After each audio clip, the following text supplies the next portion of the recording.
Joyce Hughes had never intended to become a hero, and she certainly never imagined she'd become a millionaire. At 27, she was barely scraping by in her rented cabin on the eastern slope of the Appalachians, working odd jobs and living off a diet that consisted mainly of oatmeal, canned beans, and whatever vegetables she could coax from her small garden during the brief mountain growing season. Before we jump back in, tell us where you're tuning in from. And if this story touches, you make sure you're subscribed, because tomorrow I've saved something extra special for you. The day everything changed started like any other Tuesday in late September.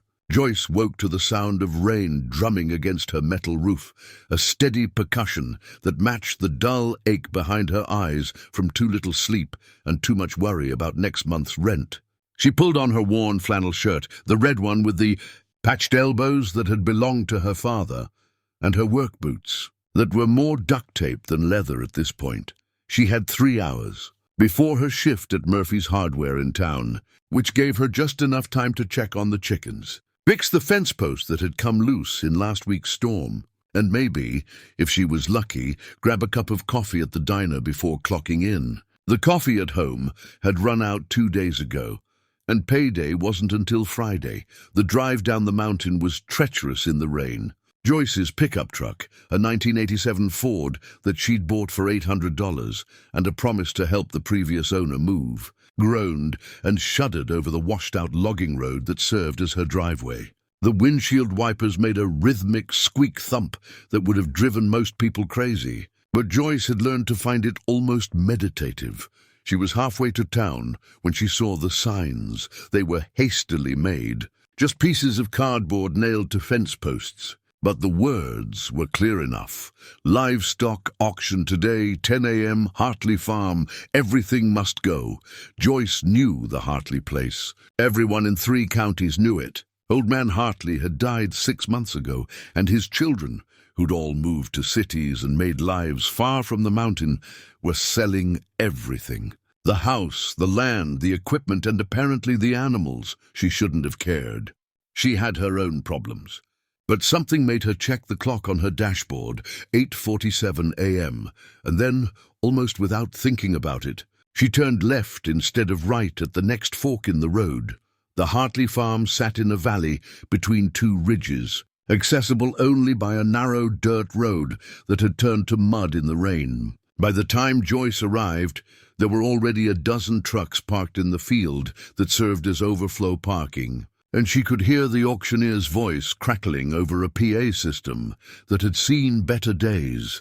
She parked and walked toward the barn, trying to tell herself she was just curious, that she'd look around for a few minutes and then head to work. She could call Murphy and tell him she'd had truck trouble. He'd believe it. Her truck had trouble more often than not. The auction was being held in a large covered area between the barn and the equipment shed. 50 or 60 people milled around, most of them farmers Joyce recognized by sight, if not by name. They were looking at cattle, pigs, chickens in crates, and farm equipment that ranged from valuable to junk.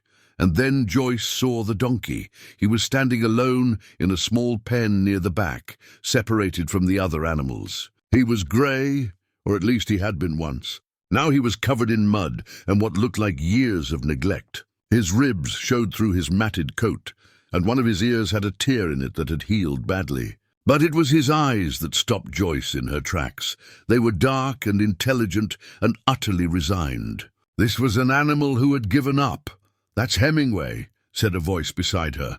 Joyce turned to see an elderly woman she didn't recognize, wrapped in a bright yellow raincoat despite the covered area. "Excuse me?" "The donkey." That's what Mr. Hartley called him. Hemingway said he was stubborn as a mule and twice as ornery. The woman smiled sadly. Of course, that was before Mr. Hartley got sick and couldn't care for the animals proper anymore. His kids just left them all here with minimal feed and water. "Someone from town's been coming by, but you can see it's not enough." Joyce looked back at the donkey. Hemingway. The name seemed absurdly literary for an animal in such a state. "What'll happen to him?" Joyce asked, though she was afraid she already knew the answer. The woman's smile faded. Same thing that happens to most unwanted livestock around here.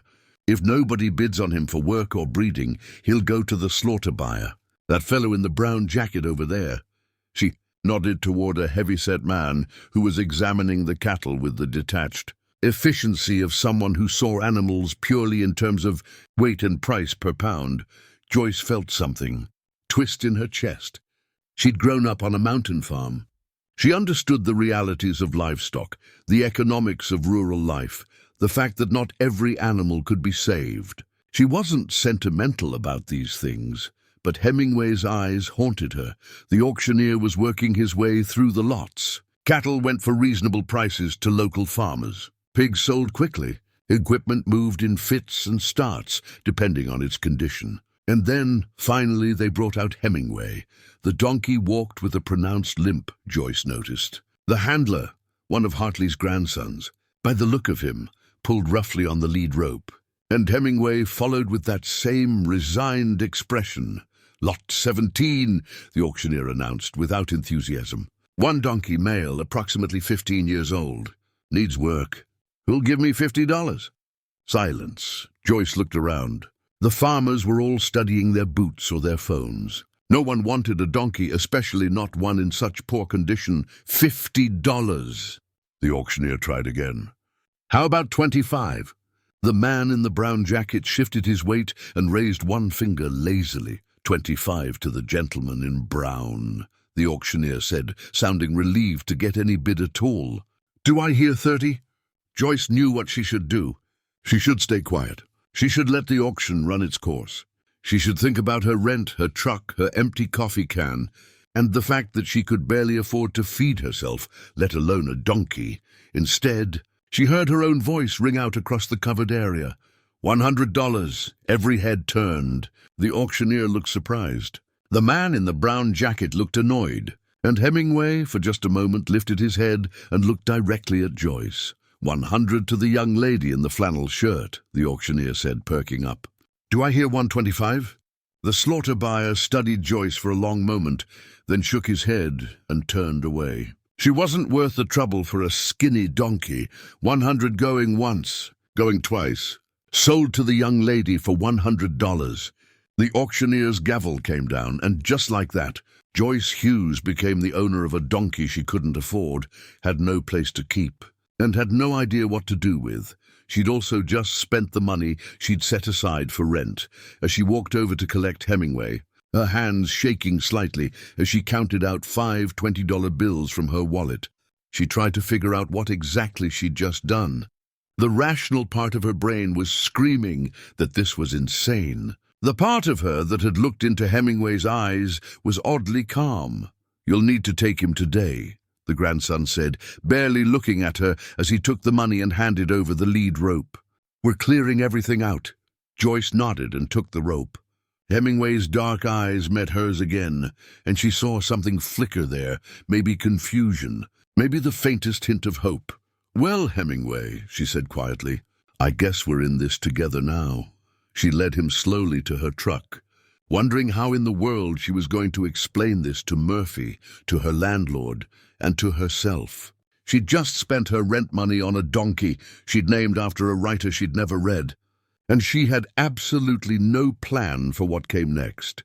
If someone had told her then that this single impulsive decision would change her entire life, that this skinny, neglected donkey would somehow make her a millionaire, she would have laughed in their face.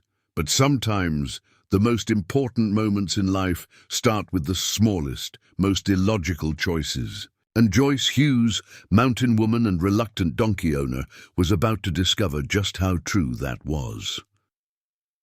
Getting Hemingway into the truck bed was harder than Joyce had anticipated. The donkey balked at the ramp she'd fashioned from an old plank someone had left leaning against the Hartley barn, his hooves sliding on the wet wood. For a malnourished animal, he had surprising strength when he wanted to use it. "Come on, buddy," Joyce coaxed, pulling gently on the lead rope. "I promise it's better than the alternative." Hemingway's ears swiveled forward, and after what felt like an eternity of stubborn resistance, he finally clambered up into the truck bed. Joyce secured him as best she could and threw a tarp over the side rails to give him some protection from the rain that had started up again. By the time she made it back up the mountain, she was 3 hours late for her shift at Murphy's Hardware.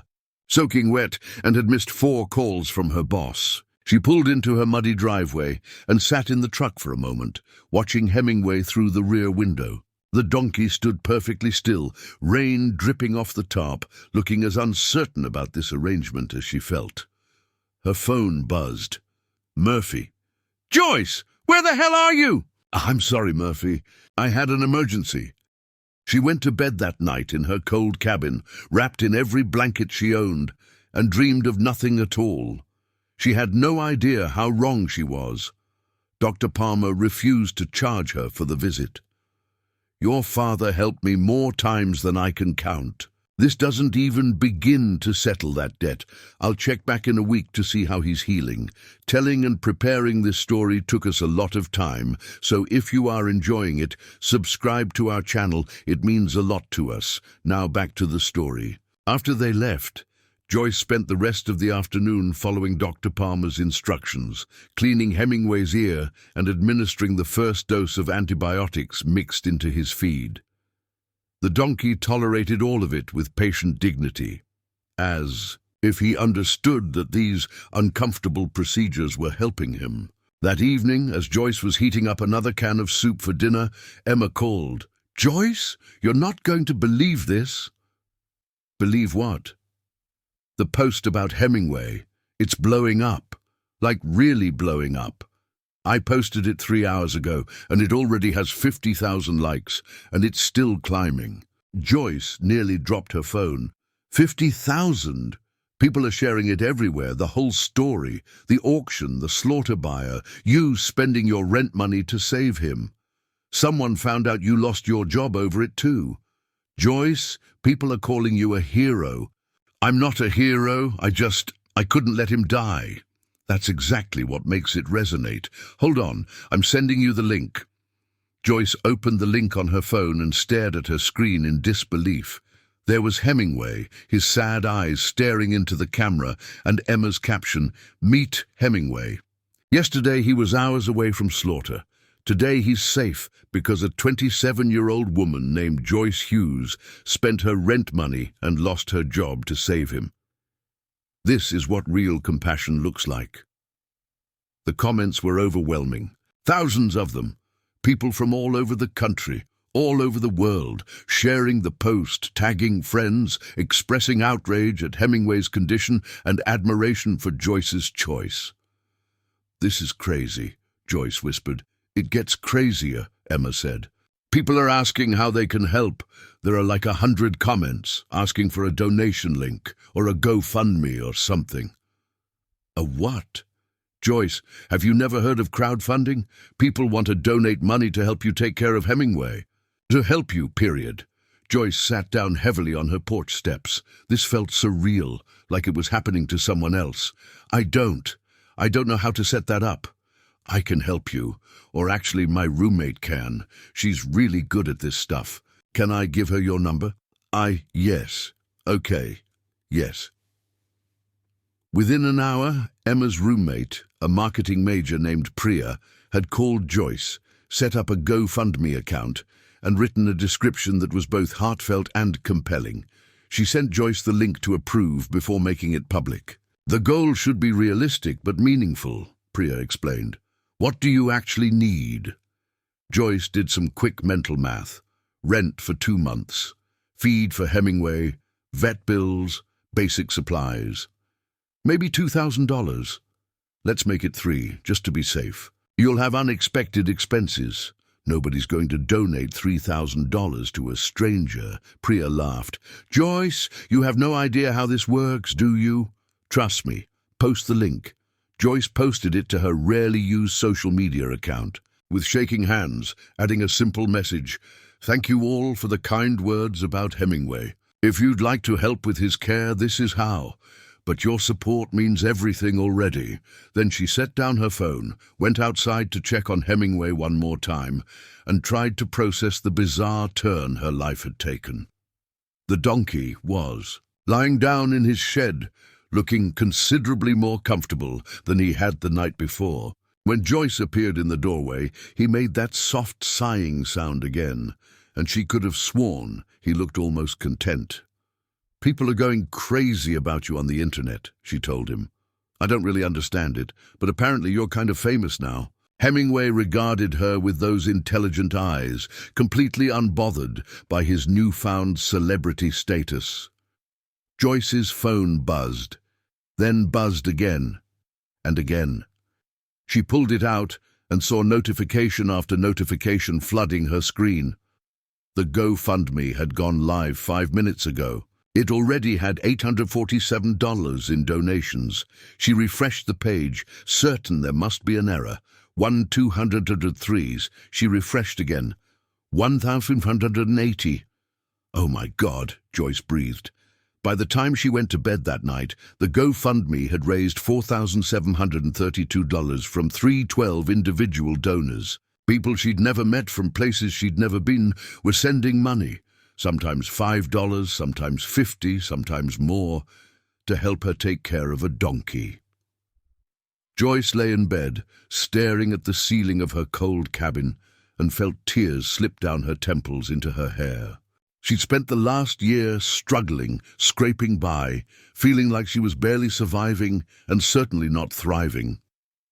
She'd spent so many nights lying awake worrying about money, about her future, about whether she'd made a mistake moving back to the mountains after her father died. And now, because of one impulsive choice and a donkey with sad eyes, strangers were reaching out across the digital void to say, "We see you, we support you.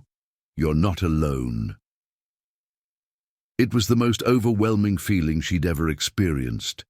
The next morning, Joyce woke to find the GoFundMe had passed $8,000. Emma had posted an update with more photos of Hemingway, including one of Joyce giving him his medication, her face partially turned away from the camera, but her gentle hands clearly visible. "The mountain woman who saved Hemingway," the caption read. "Her name is Joyce Hughes. She lives alone on a mountain in Virginia. She has no family nearby, no safety net, and now no job because she chose to spend 3 hours rescuing a donkey instead of going to work. The world needs more people like Joyce." Joyce's phone started ringing. News outlets, local first, then regional. By afternoon, a producer from a national morning show had left 3 voicemails. "This is insane," Joyce said to Hemingway, who was munching on hay with considerably more enthusiasm than he'd shown the day before. "I'm not special, I just couldn't walk away. But apparently, in a world full of terrible news and cynical takes and people looking the other way, couldn't walk away was special enough." By the end of the first week, the GoFundMe had raised over $47,000. Joyce stopped checking it obsessively because the number made her feel lightheaded. She'd never seen that much money in one place, let alone money that was meant for her.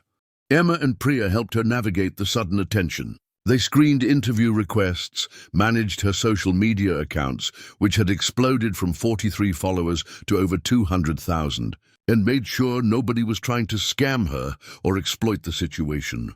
"You're a brand now," Priya explained during one of their phone calls. "Whether you want to be or not, I don't want to be a brand. I just want to take care of Hemingway, I know. But there's opportunity here, Joyce, real opportunity. You just have to be smart about it." The local news came first. A reporter and cameraman made the trek up her mountain road, nearly getting stuck twice in the mud. They filmed Hemingway in his shed, interviewed Joyce on her porch, and put together a 3-minute segment that aired during the evening news. Then came the regional outlets. Then CNN. Then, improbably, a producer from Good Morning America who wanted to fly Joyce and Hemingway to New York. "Absolutely not," Joyce said. "Hemingway's still recovering. He's not traveling anywhere. What if we came to you?" The producer asked, and that's how Joyce Hughes ended up being interviewed by a national television correspondent in her muddy driveway, while Hemingway stood behind her, looking like the world's most photogenic rescue donkey. The segment aired on a Thursday morning. By Thursday afternoon, Joyce's social media following had doubled. The GoFundMe had passed $75,000, and she'd received an email that would change everything. It came from a woman named Margaret Chen, not her neighbor Mrs. Chen, but a different Chen entirely, a venture capitalist from California who described herself as an animal lover and an investor in purpose-driven businesses. The email was short and direct. Dear Joyce, I've been following Hemingway's story, and I'm inspired by your compassion and integrity. I'd like to discuss a business opportunity with you. Would you be available for a video call tomorrow at 2 p.m. Eastern? Best regards, Margaret Chen. Joyce stared at the email for a long time. Business opportunity? What business? She'd rescued a donkey, not invented a new technology, but curiosity got the better of her, and she agreed to the call. Margaret Chen appeared on Joyce's laptop screen the next afternoon, looking exactly like what she was, successful, polished, and intimidating. She wore a crisp white blouse and sat in what appeared to be a home office with floor-to-ceiling windows overlooking the ocean. Joyce, thank you for taking the time to speak with me. Sure, though I'm not sure what kind of business opportunity you're talking about. Margaret smiled. Tell me, what do you know about the farm sanctuary industry? Nothing. It's a growing sector. Sanctuaries where rescued farm animals live out their lives in peace, supported by donations, tours, education programs, and merchandise. The best-known sanctuary in the country generates over $4 million annually in revenue. Joyce blinked. $4 million?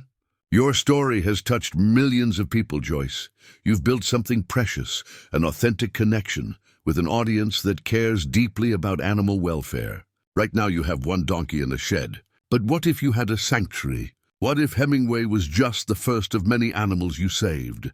I can barely afford to take care of one donkey, Joyce said. How would I possibly? That's where I come in. I'd like to invest in creating the Hemingway Sanctuary. We'd buy land, your current property or somewhere nearby, and build proper facilities. Barns, pastures, a visitor center. You'd rescue animals and run the day-to-day operations. They'd handle the business side, fundraising, marketing, finances. We'd split ownership and profits. Joyce felt like she'd been hit by a truck. You want to give me money to rescue more animals? I want to invest in a sustainable business model that does good in the world and generates returns. Your authenticity and Hemingway's story are the foundation. But it only works if you're genuinely committed. Why me? You could do this with anyone. No, I couldn't. The story has to be real. You can't manufacture what you and Hemingway have. That authenticity is the most valuable asset, and it's something you can't fake or buy. People believe in you, Joyce. That's rare and powerful. Joyce looked out her window at Hemingway, who was standing in the yard, his ear infection finally healing, his ribs beginning to disappear under a healthier coat. He looked almost like a different animal from the broken creature she'd brought home 2 weeks ago. I need to think about it, Joyce said. Of course. Take a week. But Joyce, this is real. This could be the start of something important. After the call ended, Joyce sat on her porch and tried to process what had just happened. A stranger wanted to invest in her, to build a sanctuary, to turn her impulsive rescue of one donkey into something bigger. It felt too good to be true. It felt overwhelming. It felt terrifying, but it also felt like maybe, just maybe, a path forward. Emma and Priya helped her navigate the sudden attention. They screened interview requests, managed her social media accounts, which had exploded from 43 followers to over 200,000, and made sure nobody was trying to scam her or exploit the situation. You're a brand now, Priya explained during one of their phone calls. Whether you want to be or not, I don't want to be a brand. I just want to take care of Hemingway, I know. But there's opportunity here, Joyce, real opportunity. You just have to be smart about it. The local news came first. A reporter and cameraman made the trek up her mountain road, nearly getting stuck twice in the mud. They filmed Hemingway in his shed, interviewed Joyce on her porch, and put together a 3-minute segment that aired during the evening news. Then came the regional outlets. Then CNN. Then, improbably, a producer from Good Morning America who wanted to fly Joyce and Hemingway to New York. Absolutely not, Joyce said. Hemingway's still recovering. He's not traveling anywhere. What if we came to you? The producer asked, and that's how Joyce Hughes ended up being interviewed by a national television correspondent in her muddy driveway, while Hemingway stood behind her, looking like the world's most photogenic rescue donkey. The segment aired on a Thursday morning. By Thursday afternoon, Joyce's social media following had doubled. The GoFundMe had passed $75,000, and she'd received an email that would change everything. It came from a woman named Margaret Chen, not her neighbor Mrs. Chen, but a different Chen entirely, a venture capitalist from California who described herself as an animal lover and an investor in purpose-driven businesses. The email was short and direct. Dear Joyce, I've been following Hemingway's story, and I'm inspired by your compassion and integrity. I'd like to discuss a business opportunity with you. Would you be available for a video call tomorrow at 2 p.m. Eastern? Best regards, Margaret Chen. Joyce stared at the email for a long time. Business opportunity? What business? She'd rescued a donkey, not invented a new technology, but curiosity got the better of her, and she agreed to the call. Margaret Chen appeared on Joyce's laptop screen the next afternoon, looking exactly like what she was, successful, polished, and intimidating. She wore a crisp white blouse and sat in what appeared to be a home office with floor-to-ceiling windows overlooking the ocean. Joyce, thank you for taking the time to speak with me. Sure, though I'm not sure what kind of business opportunity you're talking about. Margaret smiled. Tell me, what do you know about the farm sanctuary industry? Nothing. It's a growing sector. Sanctuaries where rescued farm animals live out their lives in peace, supported by donations, tours, education programs, and merchandise. The best-known sanctuary in the country generates over $4 million annually in revenue. Joyce blinked. $4 million? Your story has touched millions of people, Joyce. You've built something precious, an authentic connection with an audience that cares deeply about animal welfare. Right now you have one donkey in a shed. But what if you had a sanctuary? What if Hemingway was just the first of many animals you saved? I can barely afford to take care of one donkey, Joyce said. How would I possibly? That's where I come in. I'd like to invest in creating the Hemingway Sanctuary. We'd buy land, your current property or somewhere nearby, and build proper facilities. Barns Pastures, a visitor center. You'd rescue animals and run the day-to-day operations. They'd handle the business side, fundraising, marketing, finances. We'd split ownership and profits. Joyce felt like she'd been hit by a truck. You want to give me money to rescue more animals?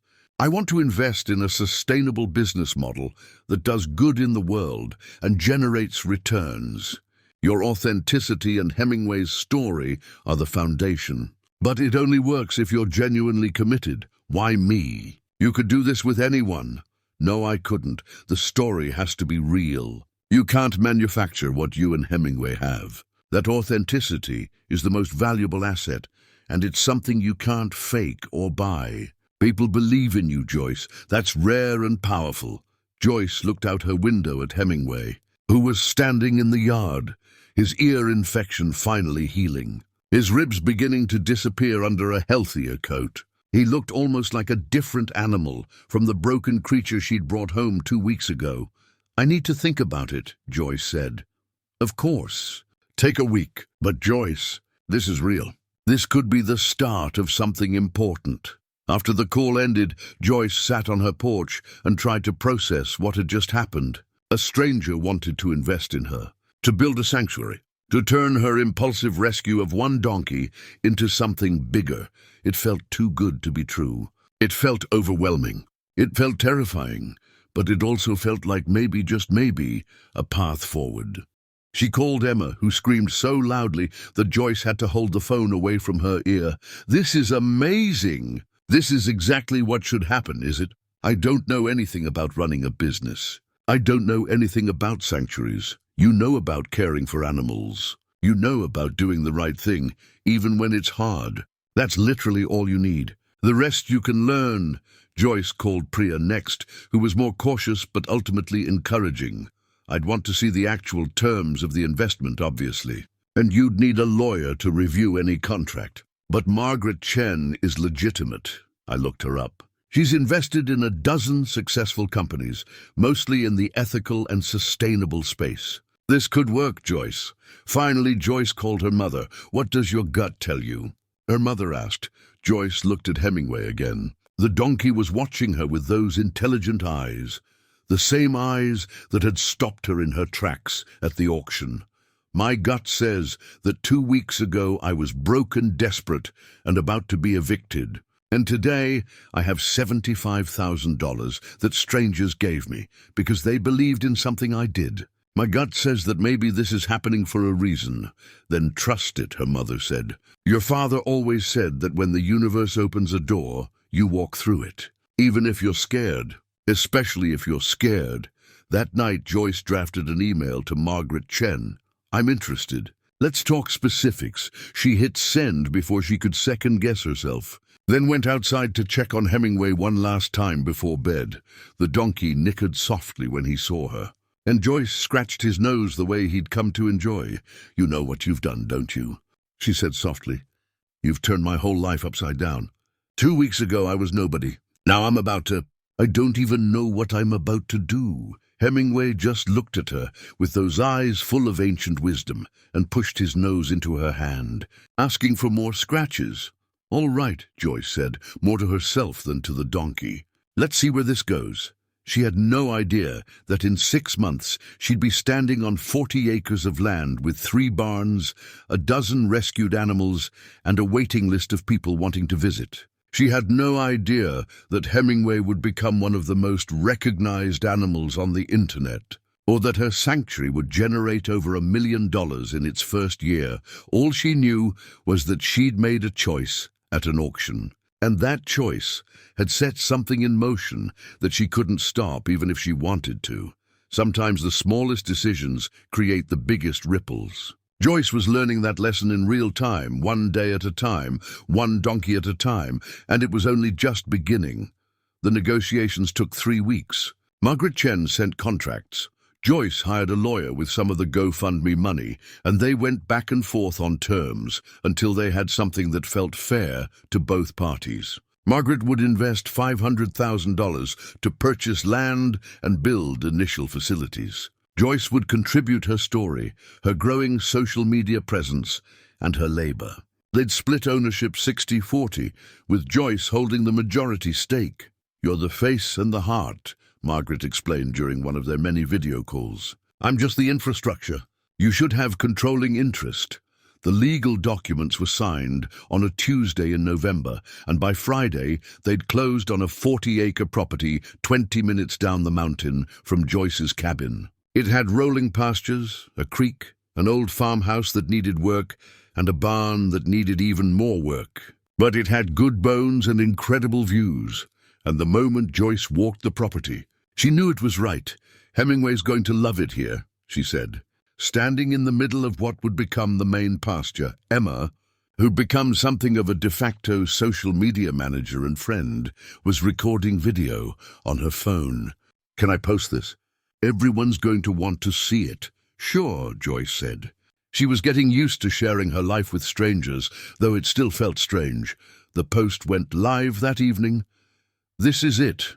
This is where the Hemingway Sanctuary will be built. 40 acres of hope for animals who need a second chance. Stay tuned. This is just the beginning. The response was immediate and enthusiastic.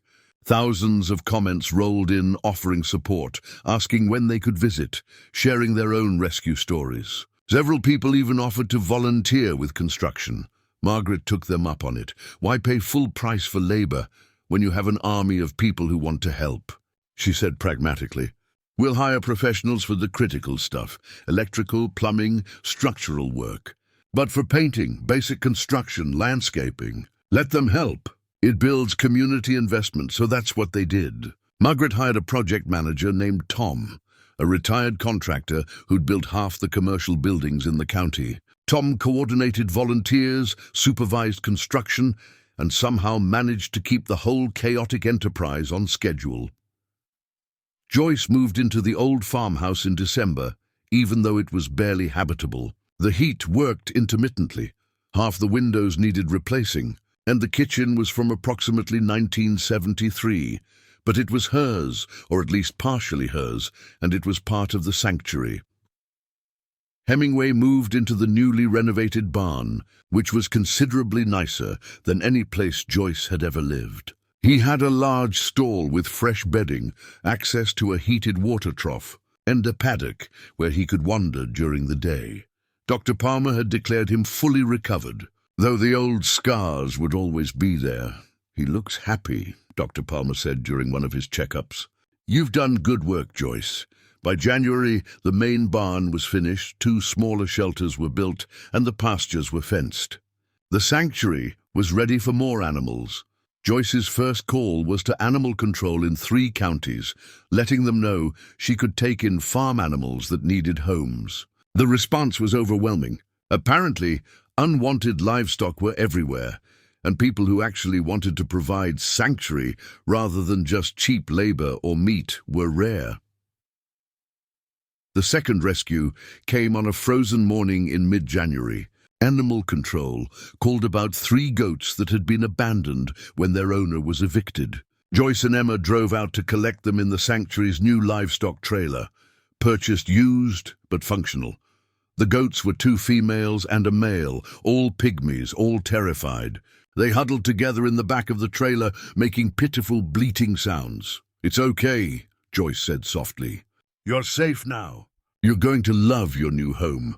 Emma filmed their arrival at the sanctuary, capturing the moment when the goats first stepped into their new shelter and discovered warm bedding, fresh hay, and no reason to be afraid anymore. "Meet Hemingway's new friends," Emma posted. "Larry, Curly, and Mo." Yes, Joyce named them after the 3 Stooges. "Welcome home, boys and girl." The goats became instant celebrities. People loved watching their personalities emerge. Larry was brave and curious, Curly was shy and sweet, Mo was chaotic and constantly getting into trouble. Emma set up a webcam in their shelter, so followers could watch them in real time, and it became surprisingly popular. In February, they rescued 2 pigs from a research facility that was closing. In March, a miniature horse with a deformed leg that made him unadoptable. In April, 6 chickens from a hoarding situation. In May, twin calves whose mother had died in birth and whose farmer couldn't afford to bottle feed them. Each rescue came with a story. Each story was shared online. Each share brought more followers, more donors, more attention. Margaret had been right about the business model. Donations poured in.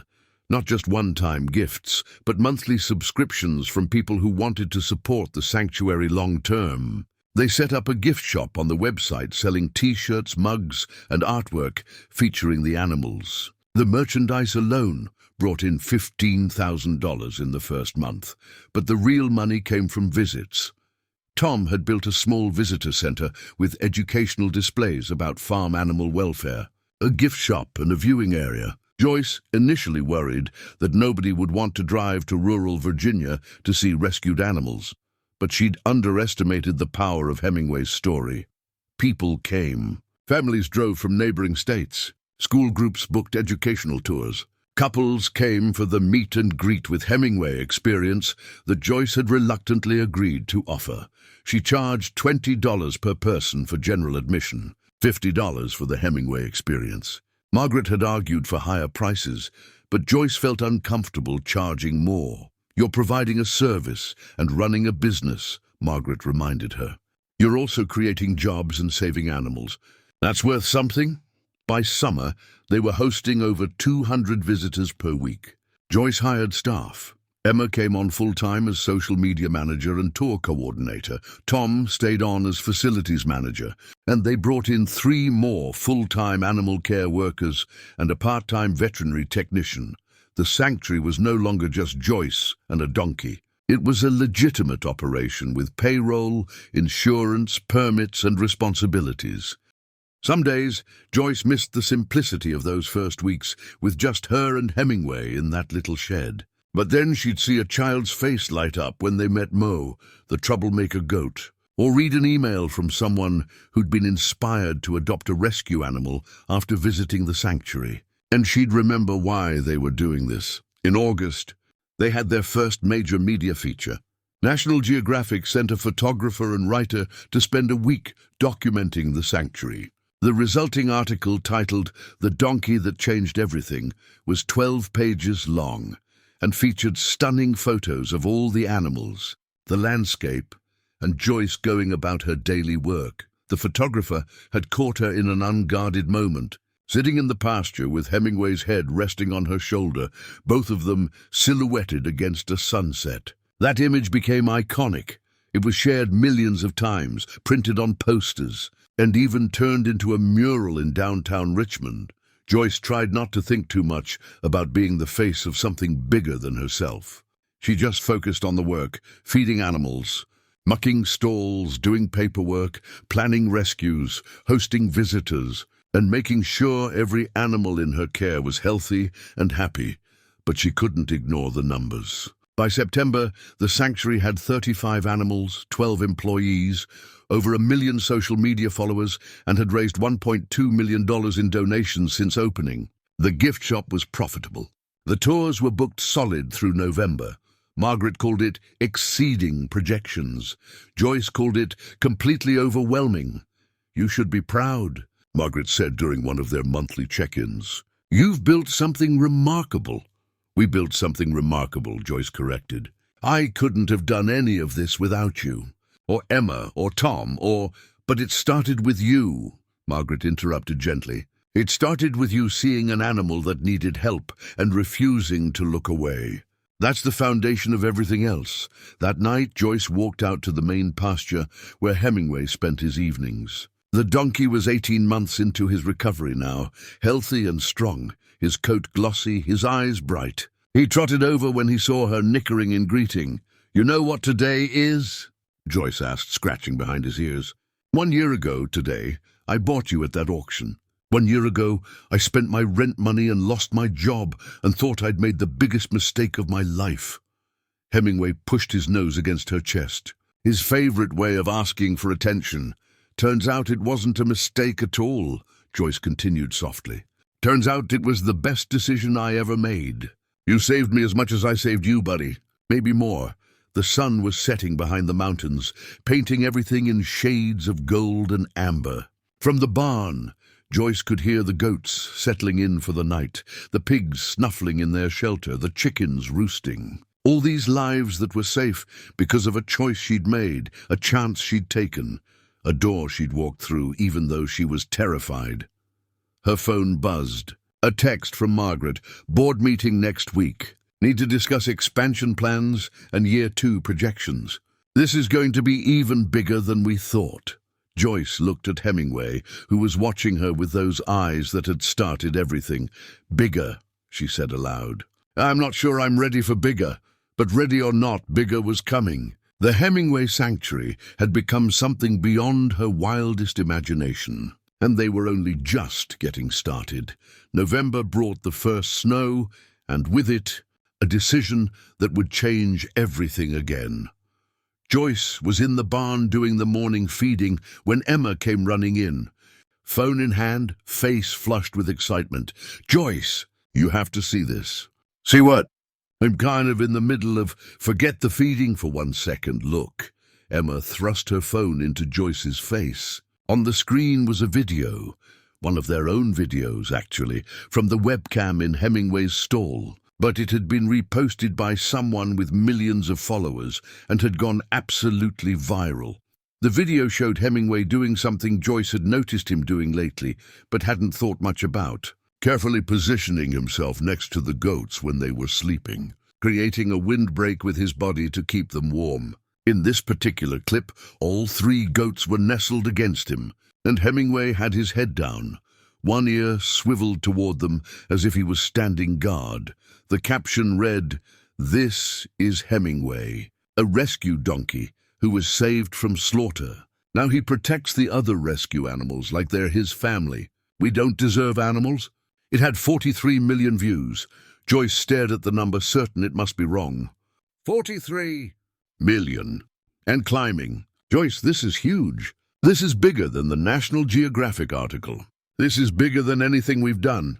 The video had been posted by a celebrity, some actor Joyce, vaguely recognized from action movies, who'd apparently been following the Sanctuary's account and decided to share the moment with his massive audience. The comments were in the hundreds of thousands, all of them some variation of heartwarming praise for Hemingway and the Sanctuary. By noon, Joyce's inbox was flooded with interview requests from every major media outlet in the country. Ellen wanted them on her show, Jimmy Fallon's People called. Netflix asked about doing a documentary series. A book publisher wanted Joyce to write a memoir. "This is insane," Joyce said to Margaret during an emergency video call. "How do we handle this?" Margaret, for once, looked genuinely excited rather than just calculatingly professional. "We handle it strategically. We can't say yes to everything, but we also can't waste this opportunity. This kind of exposure is priceless." They spent the next week in a whirlwind of careful planning. Joyce did 3 major television interviews, each one filmed at the Sanctuary, with Hemingway prominently featured. She was terrified every time, stumbling over her words and feeling like a fraud. But Emma assured her that the awkwardness made her more relatable. "You're not polished, and that's perfect," Emma said. "People are tired of polished. They want real."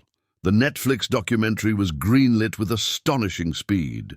A small crew would spend 6 months filming at the Sanctuary, capturing the daily operations, the rescues, and the stories of the animals. They'd pay the Sanctuary a significant licensing fee and donate a portion of the documentary's profits to animal welfare causes. Joyce negotiated hard on one point.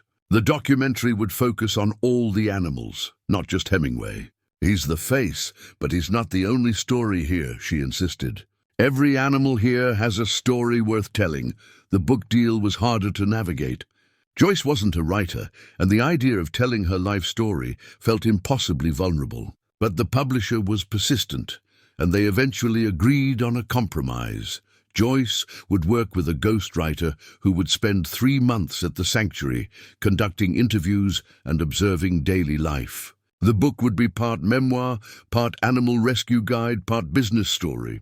"Think of it as a way to help other people start their own sanctuaries," Margaret suggested. "Share what you've learned so others can do what you did." That framing made it feel less self-indulgent and more purposeful, so Joyce agreed. But the biggest opportunity came from an unexpected source. A major streaming service wanted to create a live webcam network throughout the Sanctuary, 24/7 footage available to subscribers for a monthly fee. They called it Sanctuary Stream and projected it could reach millions of subscribers who wanted to watch the animals at any time, day or night. "It's like those videos of people studying or sleeping that everyone watches," the streaming executive explained. "But with rescue animals, people will pay $5 a month to have access to this content. We split the revenue 70-30 your favor. We handle all the technical infrastructure." Joyce was skeptical. "People will pay to watch animals." "Existing? People paid to watch a giraffe give birth," Emma pointed out. "People watch live streams of puppies sleeping. This is that, but with a mission attached. And it's consistent revenue, Joyce. Recurring monthly income that isn't dependent on donations or visits." The projected revenue was staggering. If they hit even half the subscriber targets the streaming service was projecting, the Sanctuary would bring in over $200,000 per month from the streaming alone. That was enough to ensure every animal's care, pay all the staff well, and fund expansion. Joyce talked it over with her small advisory team, Margaret, Emma, Tom, and Dr. Palmer, who'd become a regular presence at the Sanctuary. They all agreed it was an opportunity too good to pass up. "But I don't want cameras everywhere," Joyce said firmly. "The animals need private spaces." "We need private spaces. I'm not living in a fishbowl." They compromised. Cameras would be installed in common areas only: the main pasture, the barns during daytime hours, the goat shelter, the pig area. No cameras in Joyce's house, no cameras in the administrative offices, and the cameras would turn off in the barns at night to give the animals proper darkness for sleep. Sanctuary Stream launched in January with a massive marketing push. The streaming service promoted it heavily, and Joyce's appearance on Ellen, where she brought Hemingway to the studio, leading to 15 minutes of television gold as the donkey charmed both Ellen and the audience, created huge momentum. Within 2 weeks, they had 500,000 subscribers. Within a month, over 1 million. The Sanctuary's monthly income from streaming alone exceeded $3 million after the streaming service is cut. Combined with donations, merchandise, tours, and special events, the Hemingway Sanctuary was generating over $4 million annually. Joyce Hughes, the broke mountain woman who'd spent her rent money on a donkey 18 months ago, was now running a multi-million-dollar operation. It was terrifying and exhilarating in equal measure. With the money came new responsibilities. They expanded the property, purchasing an adjacent 60 acres. They built 3 more barns, a proper veterinary clinic on site, and housing for staff who wanted to live at the sanctuary. They increased their rescue capacity from 35 animals to over 100.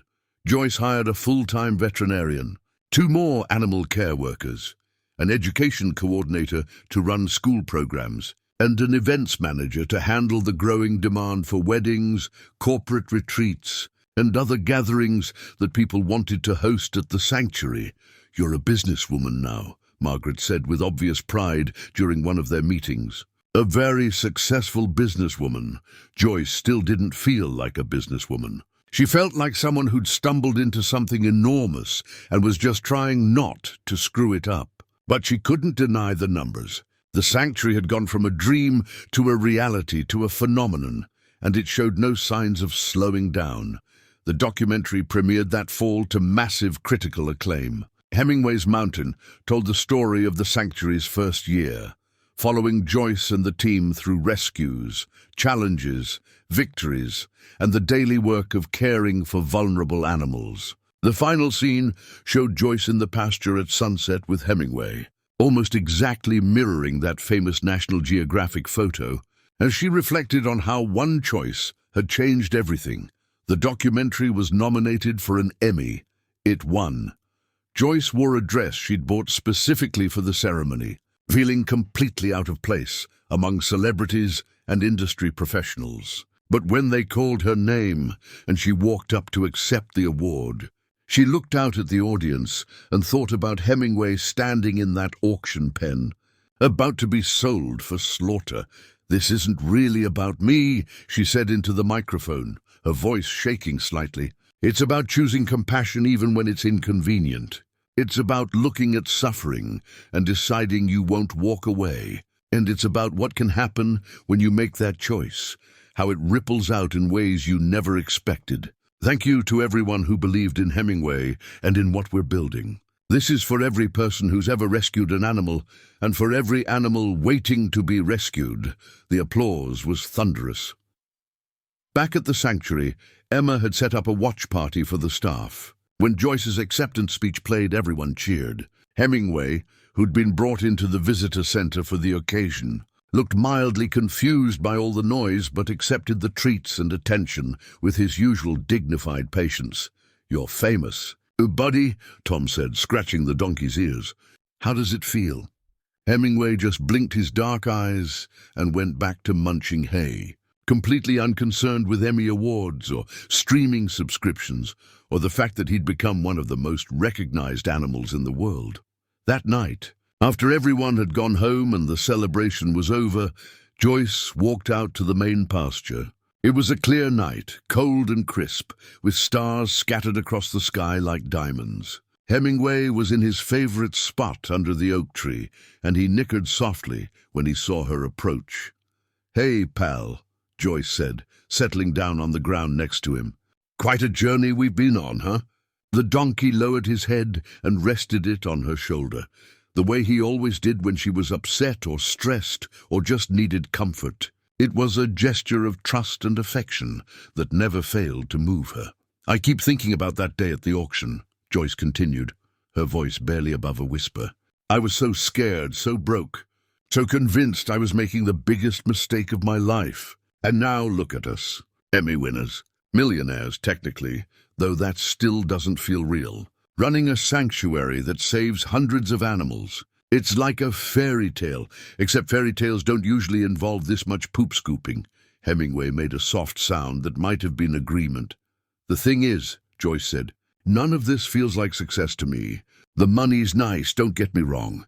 It means I can do more good, help more animals, employ people who care about this work. But that's not what matters most. What matters is that you're here, that Larry and Curly and Mo are safe, that every animal on this property gets to live with dignity and care. That's the real victory. She sat there for a long time, leaning against Hemingway, watching the stars wheel overhead. In the distance, she could hear the other animals settling in for the night, the contented sounds of creatures who were safe, fed, and loved.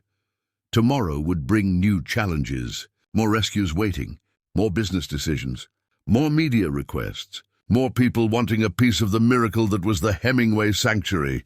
But tonight, it was just Joyce and the donkey who'd changed her life, sitting together under a mountain sky, grateful for second chances and the courage to take them. Spring of the second year brought with it the sanctuary's first major crisis. It started with a phone call that came at 3 a.m., jolting Joyce from sleep. "Joyce, it's Tom. We've got a problem." She was already pulling on her clothes. "What kind of problem?" "Fire in barn 3. Joyce's blood went cold. Barn 3 housed 12 animals. 4 sheep, 3 pigs, 2 goats, a miniature horse, a cow, and a llama named Fernando, who'd been rescued from a petting zoo that closed. "Is everyone out?" "We're working on it. Fire department's on the way. I need you here." Joyce made the 5-minute drive from her house to the barn complex in 3 minutes, her heart pounding so hard she thought it might burst from her chest. She could see the orange glow before she even turned onto the property, and the smell of smoke hit her as soon as she opened her truck door. Barn 3 was fully engulfed. Flames shot through the roof, and even from 100 feet away, Joyce could feel the intense heat. 3 fire trucks were already on scene, firefighters deploying hoses, and her staff was frantically moving animals from the adjacent barns to safer locations. "Where are the animals from 3? Joyce shouted over the roar of the fire. Tom appeared beside her, his face streaked with soot. "All out. Emma and Carlos got them out before the fire spread. They're in the temporary pens by the visitor center." Relief flooded through Joyce so intensely that her knees went weak. "Everyone's okay?" "The animals are fine. Emma has some smoke inhalation. Paramedics are with her now." Carlos burned his hand on a metal latch. "But everyone's alive." Joyce closed her eyes for a moment, offering a silent prayer of gratitude to whoever might be listening. Then she opened them and got to work. The next hours were a blur of controlled chaos. The fire department managed to save the 2 adjacent barns, though both sustained water and smoke damage. Barn 3 was a total loss. Nothing left but a smoking shell and the twisted metal of equipment that had melted in the heat. By dawn, the fire was out. But the damage assessment was staggering. 1 barn completely destroyed. 2 others unusable until they could be cleaned and repaired. $15,000 worth of equipment and supplies gone. And worst of all, the fire marshal wanted to investigate the cause before anyone could access the site. The animals were safe but displaced. Joyce's staff had moved them into every available temporary space. Stalls in other barns, outdoor shelters, even the covered area outside the visitor center. It would work for a day or 2, but they needed a solution fast. Emma, wearing an oxygen mask and refusing to go to the hospital, was already filming. "People need to know what happened," she insisted, her voice hoarse. "They'll want to help." "Emma, you literally almost died in there. Can you maybe not think about content for 5 minutes?" "This is what I think about content, Joyce. This is crisis management. We control the narrative or someone else does it for us. Trust me." So Emma filmed a video with the smoking ruins of Barn 3 in the background, explaining what had happened and assuring followers that all the animals were safe. She posted it at 6 a.m. with the caption, "Crisis at Hemingway Sanctuary. But everyone's alive and we're not giving up." By 8 a.m., the video had 2 million views. By 10 a.m., Donations started pouring in, 50,000, then 100,000, then more. People who'd never donated before were contributing. Previous donors were giving again. A construction company 3 states away called and offered to send a crew for free. By noon, they'd raised $300,000 for rebuilding. "I told you," Emma croaked, before finally agreeing to go to the hospital to get checked out properly. The fire marshal's investigation took 3 days. The cause was electrical, faulty wiring in an outlet that had been part of the original barn structure, predating Tom's renovations. No one's fault, just bad luck and aging infrastructure. "These old barns," the fire marshal said sympathetically, "they're ticking time bombs sometimes." "You got lucky everyone got out."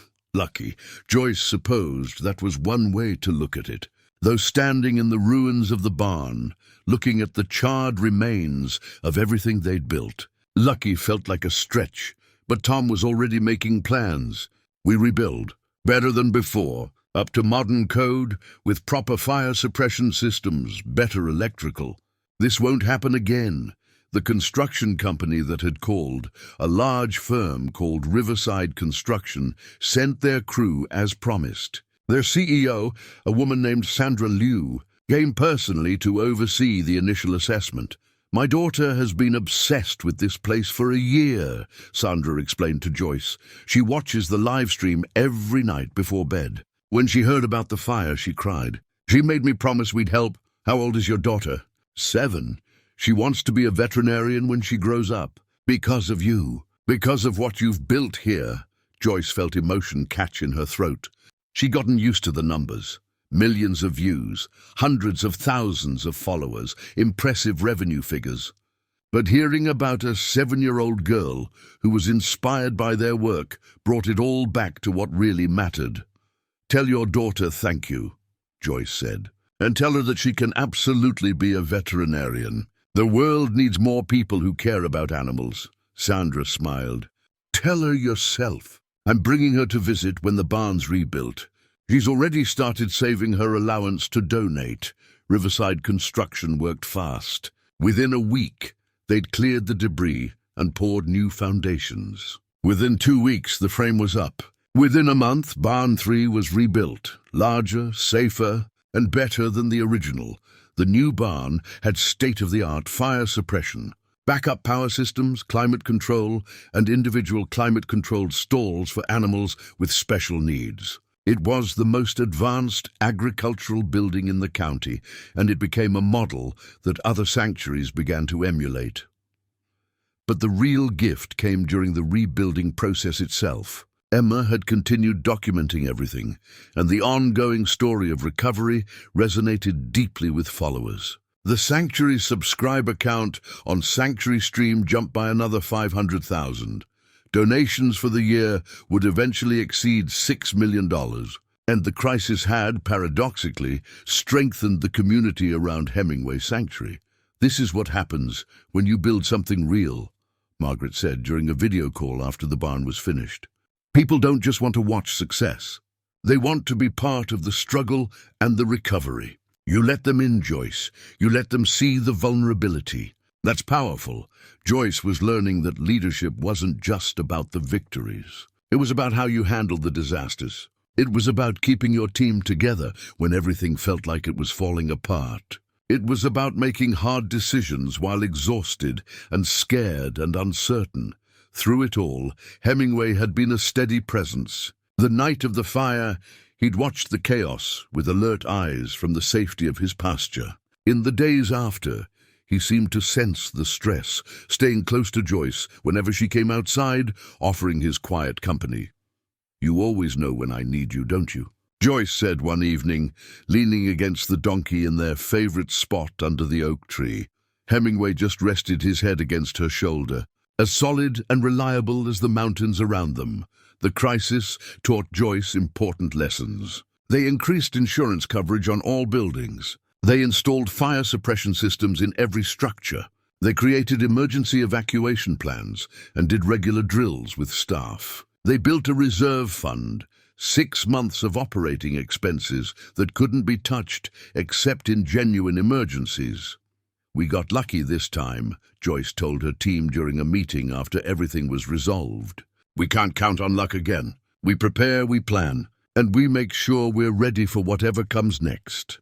What came next in June was an opportunity that both thrilled and terrified her. A major television network wanted to create a reality show centered on the sanctuary. Not a documentary, but an ongoing series. 8 episodes following the daily operations, the rescues, the challenges, the triumphs. "Reality TV," Joyce said to Margaret, skepticism heavy in her voice. "Isn't that the most exploitative format there is?" "It can be," Margaret agreed, "but it can also be powerful storytelling. And you'd have creative control written into the contract. No manufactured drama, no fake storylines, just the real work of running a sanctuary." Joyce wanted to say no immediately. She hated the idea of cameras following her around constantly, of her life becoming entertainment. But then she thought about Sandra Liu's 7-year-old daughter and all the other children and adults who'd been inspired by their work. If a reality show could reach even more people, could inspire even more compassion for animals, could help fund more rescues, wasn't that worth the discomfort? "Let me think about it," Joyce said. She talked to her staff. She talked to Dr. Palmer. She talked to her mother, who'd become one of her most trusted advisors, despite being 1,000 miles away in Florida. "What does Hemingway think?" her mother asked, only half joking. Joyce actually went out to the pasture and posed the question to the donkey. "Should we do a reality show? Is that completely insane?" Hemingway, as always, just regarded her with those intelligent eyes and offered no judgment, only acceptance. In the end, Joyce said yes, but with strict conditions. The crew could only film 4 days a week. Certain areas were off limits. Nothing could interfere with animal care. And if at any point she felt the show was compromising their mission, she could pull out. "The show is called Hemingway's Heart," the producer told her during their first meeting. "Each episode follows a different rescue, from the call to the rehabilitation to the animal's integration into the sanctuary community. It's not about you being a personality, it's about the work. That Joyce could live with." Filming started in July and would run through December. The crew was professional and mostly unobtrusive, though having cameras around during the hardest moments, difficult medical procedures, animals who didn't survive despite their best efforts. The emotional toll of the work was incredibly challenging, but it was also honest. And honesty, Joyce was learning, was what people craved. The show would premiere the following spring, but clips were already being released as previews. The response was overwhelmingly positive. People praised the authenticity, the lack of manufactured drama, the focus on the animals rather than human conflict. Joyce watched one of the preview clips on her phone. Sitting in her now comfortable farmhouse on an August evening, it showed her doing the most mundane work, mucking stalls, filling water troughs, checking hooves. But somehow, the editing made even that look meaningful. "Is that really what I look like?" she wondered aloud.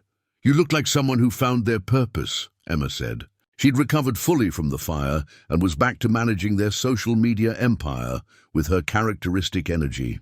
"That's why people can't look away." Purpose. Joyce had never thought about it in those terms, but maybe Emma was right. She'd spent her 20s drifting, taking odd jobs, barely surviving, wondering what she was supposed to be doing with her life.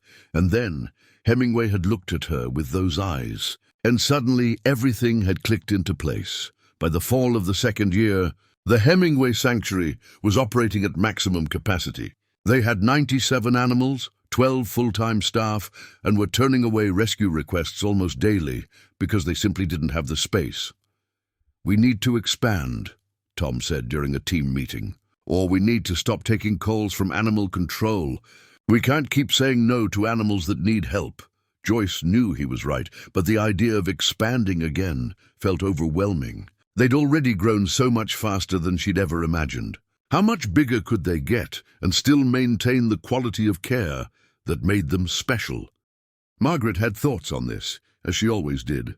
"There's a model we should consider: satellite sanctuaries. You keep this as the flagship location, but you establish smaller sanctuaries in other regions, all operating under the Hemingway Sanctuary brand. You provide training, oversight, and funding. They provide local rescue capacity, franchising animal rescue. Joyce said, uncertain how she felt about that. Not franchising, more like a network, a collective. Other people who share your values and want to do this work, but with the support and resources of an established organization behind them. It was an intriguing idea. Joyce had been contacted by dozens of people over the past year, asking how to start their own sanctuaries. What if instead of just giving advice, they actually helped fund and support those efforts? They spent months developing the model. The Hemingway Sanctuary would provide startup capital, training, veterinary support, marketing assistance, and ongoing oversight. In exchange, the satellite sanctuaries would maintain the same standards of care, participate in the network's educational mission, and contribute a percentage of their revenue back to support the collective. The first satellite sanctuary opened in Tennessee in November, founded by a couple named Marcus and Lisa Chen, who'd been running a small rescue operation out of their property and dreamed of expanding. With Hemingway Sanctuary's support, they purchased 20 acres, built proper facilities, and opened Hemingway Sanctuary, Tennessee, with 15 animals. The model worked. Within 3 months, Marcus and Lisa had their sanctuary running smoothly, had rescued 10 more animals, and were building a visitor program based on the original sanctuary's template. By year's end, they'd established 2 more satellite locations, one in North Carolina, another in West Virginia. Each had its own character and local focus, but all shared the core mission, providing permanent sanctuary for farm animals who had nowhere else to go. The network model also solved another problem: regional reach. Animal control in Tennessee no longer had to transport animals hundreds of miles to Virginia. They had a local option that maintained the same high standards. "You're building an empire," Margaret said, clear pride in her voice. "I'm building a safety net," Joyce corrected. "Every sanctuary is another option for animals who need help. That's what matters." But Margaret wasn't wrong about the empire part. The Hemingway Sanctuary Network, as it was officially called, was becoming a significant force in animal welfare. They were lobbying for better laws, providing education to thousands of school children, and changing how people thought about farm animals. The reality show, Hemingway's Heart, premiered in March of the 3rd year to massive viewership. 8 million people watched the first episode, which followed the rescue of a dairy cow named Bessie, who'd been headed for slaughter after her milk production declined. The episode showed Joyce and her team nursing Bessie back to health, treating her infected udder, and gradually helping her trust humans again after years of rough handling. The final scene showed Bessie in the pasture with the other cows, lying in the sun, looking peaceful for perhaps the first time in her life. The narrator, a famous actor who'd volunteered his voice work, said simply, "This is what grace looks like. Second chances, dignity, home." Joyce watched the premiere at the sanctuary with her staff and core volunteers. When the credits rolled, there wasn't a dry eye in the room. The show was renewed for a 2nd season before the 1st season even finished airing.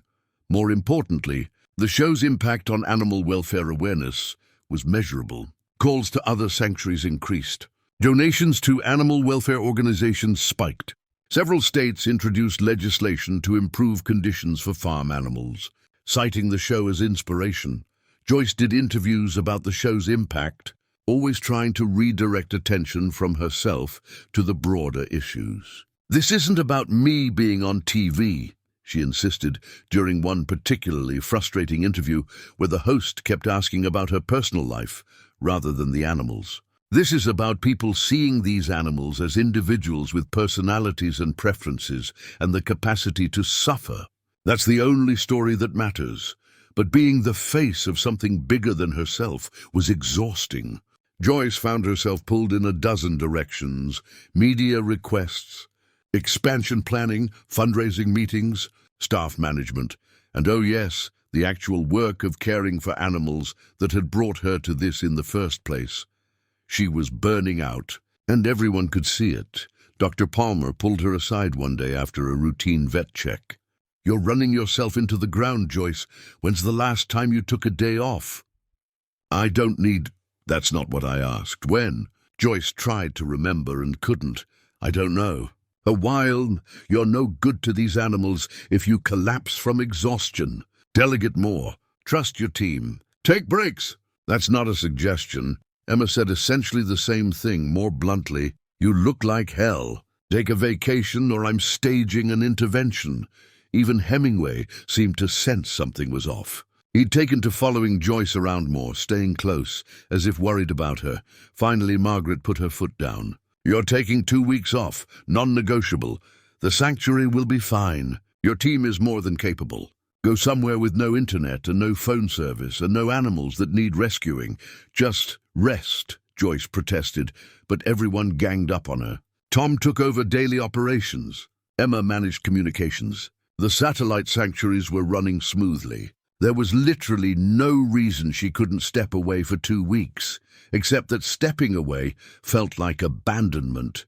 "That's the burnout talking," her mother said during a phone call. "The work will be here when you get back. You're not irreplaceable, nobody is, and that's actually a good thing. It means you've built something sustainable." So Joyce reluctantly booked a cabin in Montana, remote, off-grid, no cell service, just mountains and silence. She told only her mother and Margaret where she'd be, left detailed instructions for her team, and drove away from the sanctuary, feeling guilty and anxious and absolutely certain this was a terrible idea. The first 3 days were awful. She was restless, convinced everything was falling apart without her, barely able to sit still long enough to read or rest. She hiked for hours just to burn off nervous energy, but gradually something shifted. The silence sank in. The mountain air cleared her head. The absence of constant demands allowed her to actually think rather than just react. She sat on the cabin's porch one evening, watching elk graze in the meadow below, and realized she'd been operating on autopilot for months, saying yes to everything, taking on too much, confusing motion with progress. She thought about what Dr. Palmer had said, "You're no good to these animals if you collapse." She thought about her father, who'd worked himself to death trying to keep their family farm running. He'd never taken breaks, never asked for help, never admitted when he was overwhelmed. And he died at 63, far too young, worn down by decades of unrelenting work. Joyce didn't want that. She wanted to do this work for decades, not years, which meant learning to pace herself, to delegate, to trust others, to rest. She stayed the full 2 weeks, and when she returned to the sanctuary, she felt like a different person, more grounded, more clear about priorities, more willing to say no. "You look better," Emma said immediately. "Like significantly better." "I feel better," Joyce admitted. "Thanks for forcing me to go." That's what friends are for, and they were friends, Joyce realized. At some point over the past 3 years, her staff had become her family. Emma, Tom, Dr. Palmer, even Margaret, who she'd initially seen as just a business partner. These people cared about her, not just as the founder of the sanctuary, but as a person. That mattered more than any amount of social media followers or television appearances. Joyce implemented new policies after her return. Mandatory days off for all staff, rotation schedules, so no one person was essential to daily operations, and a promise to herself that she'd take at least 1 weekend per month completely off. "The sanctuary survived without me for 2 weeks, she told her team. "It'll survive without me for a weekend, and it'll survive without any of you taking breaks either. We're here for the long haul, which means we pace ourselves." The moment Joyce Hughes officially became a millionaire happened quietly, in an accountant's office on an unremarkable Tuesday in April. "Your distributions from the sanctuary, plus your share of the network's revenue, plus book royalties and show proceeds," the accountant said, pointing to numbers on a spreadsheet, "put your net worth at just over $1.2 million, and Joyce stared at the number, feeling nothing like she'd expected to feel. There was no euphoria, no sense of achievement, just a mild sense of unreality. "Okay," she said finally. "That's it? Just okay?" Margaret was sitting beside her, having insisted on coming to this meeting. "Joyce, do you understand what this means? 3 years ago you were broke and about to be evicted. Now you're a millionaire. Technically, we're both millionaires," Joyce pointed out. "Your share is even bigger." "Yes, but I've been wealthy before. This is your first time. You're allowed to celebrate," Joyce thought about this. Celebrate how? She'd never been motivated by money. The sanctuary's success wasn't about making her rich. It was about saving more animals, employing people who cared, and changing how society viewed farm animals. The money was just a tool, a means to an end. "Can we use some of this to open more satellite sanctuaries?" she asked the accountant. Margaret laughed. "Of course you'd ask that. Yes, Joyce, you can invest your money however you want. But maybe take a moment to acknowledge what you've achieved." That evening, Joyce sat on her porch, the same porch where she'd sat 3 years ago, eating cold soup and wondering how she'd pay rent, and tried to process what had happened to her life. Hemingway was in his pasture, visible in the late afternoon sun, surrounded by the other animals. The sanctuary was thriving. 4 locations now, with plans for 3 more by year's end. Over 200 animals safe and cared for. 23 employees, all making good wages with benefits. Millions of people engaged with their mission, educated about animal welfare, inspired to make better choices. And somehow, in the middle of all of that, she'd become a millionaire. Her phone rang. Her mother. "I heard," her mother said. "Margaret called me. She thought you might need someone to talk to who remembers where you came from." "I don't feel any different," Joyce admitted. "Is that weird? I thought becoming a millionaire would feel, I don't know, bigger. Your father used to say that money just makes you more of what you already are. If you're generous, you become more generous. If you're greedy, you become more greedy. If you're focused on purpose rather than profit, well," she laughed softly, "then you become a millionaire who immediately asks how to use that money to save more animals. Is that bad?" "Honey, that's exactly right. That's who you are." The money doesn't change that. After they hung up, Joyce walked out to the pasture. Hemingway saw her coming and trotted over, nickering in greeting. He was 5 years old now, healthy and strong, his coat glossy, his eyes bright. The scared, broken animal from the auction was completely gone, replaced by this confident, gentle creature who served as protector and friend to every new animal that arrived at the sanctuary.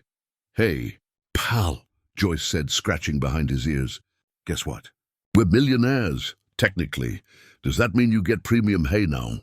Hemingway snorted, unimpressed by discussions of wealth. "That's what I thought. You don't care about money any more than I do. You just care about this." She gestured at the pasture, the barns, the other animals. "Being safe, being loved, having a home. That's the real wealth, isn't it?"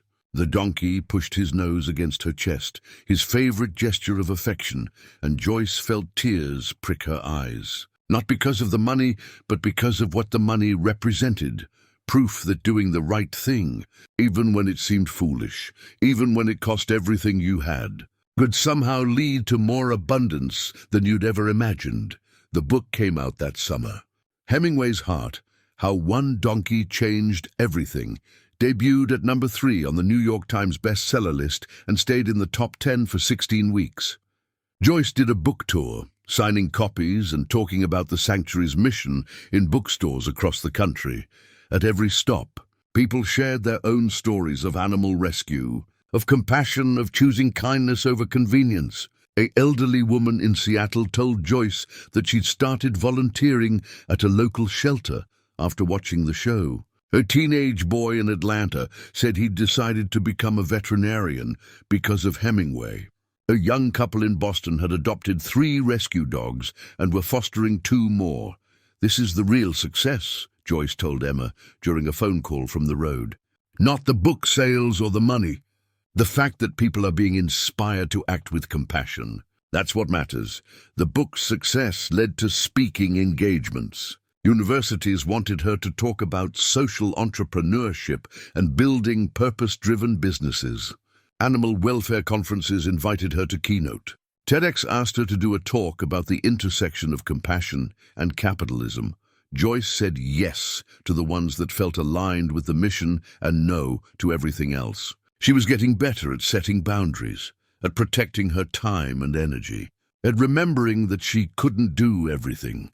The second season of Hemingway's Heart premiered in September with even higher viewership than the first. The show had evolved, following not just the Virginia sanctuary, but all the locations in the network, showing the diverse work happening across multiple states. One particularly powerful episode followed the rescue of 17 horses from a hoarding situation in West Virginia. The Hemingway Sanctuary, West Virginia location led the rescue, working with local authorities to remove the horses and provide emergency care. Several didn't survive, which the show depicted honestly and compassionately, acknowledging that rescue work includes heartbreak alongside triumph. The episode generated an enormous response. Donations spiked, but more importantly, the state of West Virginia passed new legislation regarding animal hoarding, making it easier to intervene in such situations before they reached crisis level. "This is advocacy," Margaret said during a call to discuss the impact. "You're not just rescuing individual animals, you're changing systems." That scale. By the end of the third year, the Hemingway Sanctuary Network included 7 locations, had rescued over 500 animals total, and had an annual budget of $12 million. Joyce's personal net worth had grown to over $2 million, most of which she immediately reinvested in the network's expansion. She'd also quietly started a foundation, the Second Chance Foundation, that provided grants to other animal welfare organizations, funded veterinary care for low-income pet owners, and supported legislative efforts to improve animal welfare laws. "You're giving it away as fast as you make it," Margaret observed, not critically but with obvious admiration. "That's the point," Joyce said. "I don't need much. A safe place to live, good food, the ability to do work I care about. Everything else is just extra. Why not use the extra to do more good?" She bought her mother a new house in Florida. Nothing ostentatious, just a comfortable place with a garden and enough room for visiting family. She paid off the medical debt of every staff member at the sanctuary. She established a scholarship fund for veterinary students interested in farm animal medicine. But she still lived in the same farmhouse on the sanctuary property, still drove a pickup truck, albeit a slightly newer one that didn't require constant repairs, still spent most of her time in jeans and work boots covered in mud and hay. "You're possibly the least flashy millionaire I've ever met," Emma said one day, watching Joyce muck out stalls despite having staff who could do it for her. "Why would I be flashy? That's not who I am. I know. That's why people love you. You're the real deal." The third year ended with a party at the sanctuary, a celebration of 3 years since the auction where everything began. They invited staff, volunteers, donors, friends, family, and a carefully curated selection of media. Someone had commissioned a sculpture of Hemingway, which they unveiled near the visitor center. The donkey himself attended the unveiling, looking mildly confused about why there was suddenly a bronze version of himself standing there. Joyce gave a short speech, uncomfortable as always, with being the center of attention, but recognizing the importance of marking the moment. 3 years ago, I spent $100. I couldn't afford to buy a donkey I didn't need. It was impulsive and illogical and probably the best decision I've ever made. Not because of the money or the fame or any of the external success, but because it taught me that compassion matters more than convenience. That one choice can ripple out in ways you never expected. That sometimes the smallest actions have the biggest consequences. She paused, looking at Hemingway, who was being fed treats by a group of children who'd come to the party. "I didn't save Hemingway," she continued. "He saved me. He gave me purpose when I was lost. He showed me what I was capable of. He brought all of you into my life, this community of people who care about the same things I care about. So this isn't really a celebration of me or the sanctuary's success. It's a celebration of what happens when we choose kindness, when we choose to act instead of looking away, when we choose to believe that individual actions matter." The applause was warm and genuine, But what Joyce remembered most was the moment right after, when a little girl, Sandra Liu's daughter, now 8 and still obsessed with the sanctuary, came up and hugged her. "You're my hero," the girl said simply. Joyce knelt down to her level. "You know what? You can be someone's hero too. Every time you're kind to an animal, every time you stand up for something you believe in, every time you help someone who needs it, that makes you a hero. You don't have to rescue a donkey to make a difference. You just have to care." That night, after everyone had gone home, Joyce walked out to the pasture one last time. Hemingway was there, of course, standing under his favorite oak tree, keeping watch over the other animals like he always did. 3 years, Joyce said, settling down on the ground beside him. "Can you believe it's been 3 years? Hemingway lowered himself to the ground with a contented grunt, resting his head near Joyce's lap. "I wonder what Dad would think of all this," Joyce mused, stroking the donkey's neck. "He always said to do right by the animals no matter what. I think he'd be proud. I think he'd like you." The stars were coming out, bright and clear in the mountain sky. Somewhere in the barn, one of the pigs was snoring. A cow lowed softly. The night sounds of the sanctuary, peaceful and safe. Joyce had everything she needed right here. Not the money, though that was useful. Not the fame, though that amplified their message. Just this, a place where animals who'd been discarded, abused, or forgotten could live with dignity. A community of people who cared. And a donkey who'd changed her life by simply existing and needing help. That was worth more than any amount of money. That was the real $1,000,000 moment. Not the number in a bank account, but the life she'd built, the animals she'd saved, and the ripples of compassion spreading outward from one impulsive choice on a rainy Tuesday 3 years ago. Up next, we have 2 more incredible stories that are waiting for you. Just click the image you want to watch and it will take you there. If you enjoyed this video, make sure to subscribe. It would mean a lot.